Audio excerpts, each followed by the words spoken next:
Hello guys, good morning. के छ खबर? सब्जी हुनुहुन्छ सबैजना? म चाहिँ ठिक छु।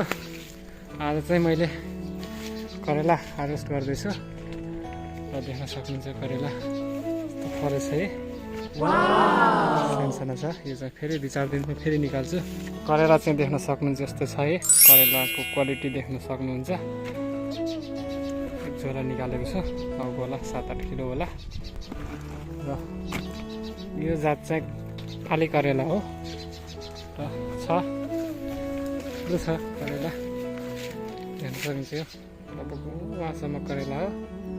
अलि त्यहाँ परदेखि फेरि बोडी छ, तनै बोडी छ गाइज। बोडी पनि उत्पादन लिइरहेको छौँ गाइज, हेर्न सक्नुहुन्छ। तनै बोडीको यो राम्रो फलेको छ क्या।